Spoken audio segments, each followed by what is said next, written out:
Welcome back. Now this, the crisis in Venezuela.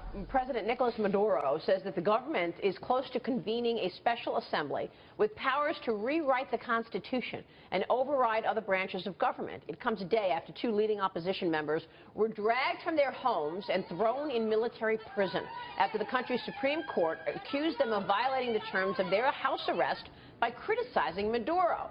The White House condemned what it called the, quote, Maduro dictatorship for the arrest, saying in a statement this: the United States holds Maduro, who publicly announced just hours earlier that he would move against his political opposition, personally responsible for the health and safety of Mr. Lopez and Mr. Ledesma and any others seized. Joining us right now, Fox News senior judicial analyst Judge Andrew Napolitano. And Judge, good to see you. Good morning. The country's Supreme Court is at the heart of the political crisis in Venezuela, isn't it? Right. And you Why? may actually end up with two Supreme Courts in Venezuela, the one that was appointed under the old Constitution and the one that will be appointed under the new. Look, this is a system totally alien to our own. This would be akin to Congress rewriting the Constitution. In America, the Constitution is the supreme law of the land. Theoretically, it doesn't always happen this way, theoretically, Congress is subject to the Constitution and it can't change its terms. But in Venezuela, they just elected a new Congress with the express power of changing the Constitution so that Maduro can become a legal dictator. That is, a dictator under the laws of Venezuela. So can you imagine Donald Trump arresting Hillary Clinton and Chuck Schumer in the middle of the night and putting them in a military prison because they went on YouTube and criticized him? Oh, that's the functional equivalent of what just happened in Venezuela. You're right. That's incredible.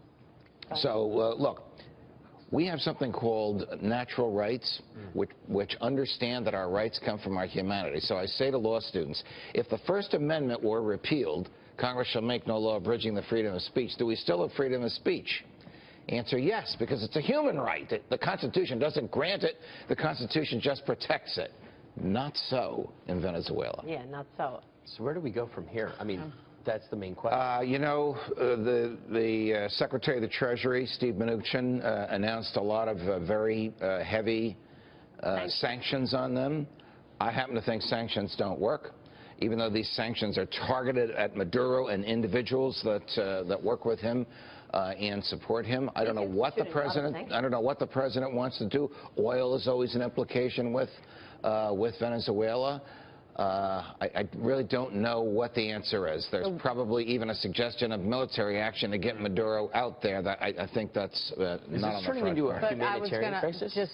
It already is a humanitarian crisis. Of monumental proportions. It has been for months, if not years. It shows you that socialism eventually ends. As Margaret Thatcher famously said, the problem with socialism is sooner or later you run out of other people's money. Yeah. And that's what they're learning there. The Wall Street Journal editorial page, which we talked about, was advocating even tougher sanctions in terms of targeting the nation's oil, targeting the state-owned and run oil company PDVSA, the oil that's exported to our refineries along the Gulf Coast, like really trying to put a stranglehold on that source of funds. I understand what the Wall Street Journal wants to do, and there are colleagues and cousins, and I happen to agree with them, but sanctions usually hurt the people you don't want to hurt, and the elite, the ruling class, somehow manages to evade them. How much effect did sanctions have on the Castro brothers? They lasted for 50 years.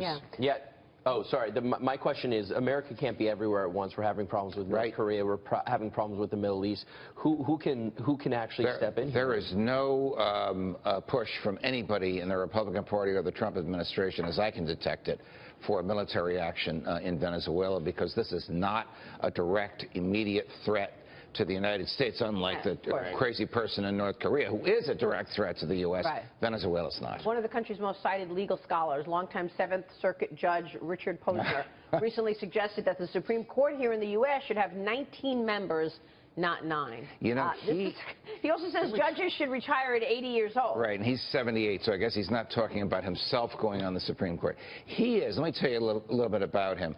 He is arguably, if you ask him, he'll tell you this, the smartest federal judge in the country. I say that because he is the most frequently cited by other federal judges, including the Supreme Court of the United States. He teaches full-time at the University of Chicago Law School, arguably a top 5 law school, while he's still a federal appellate judge. I think that this suggestion will go nowhere. I think this suggestion is born out of his frustration that the Supreme Court always seems to be 4 to 5, 5 to 4, 4 to 5, 5 to 4. What's wrong with retirement at 80? They're effectively his bosses. Well, if you begin tinkering with the Constitution, where do you stop? Right now, federal judges, including justices of the Supreme Court, sit until they decide to leave. It's a lifetime appointment. I got to tell you something about him, how smart he is. I interviewed him once, and I said, you seem to be producing a book or 2 books a year. How do you do it? He took out an old-fashioned yellow legal pad. He said, I fill 14 pages with pencil, 6 days a week. I give myself a break on Sunday. That's great. Yes, and apparently he's still doing it at age 78. God bless him. That's great. Well, just really quickly, I know why that you don't want people, Supreme Court justices retiring at 80, because it encourages them to make rash decisions, to make their mark before their term is up, right? Yes, I mean, yes. that they might not make decisions just based on the law, but they make decisions based on their own. Candidly, I didn't know about this suggestion until your producers sent it to me a few hours ago. Every once in a while, a suggestion like this bubbles up. The most famous or infamous is FDR's effort to pack the court, which was so unpopular he tried to claim he had nothing to do with it. So I don't think this is going to go anywhere. All right, we'll leave it there. Judge, great to see you. Thanks so much. Good to see you. Judge Have a nice day. Napolitano there.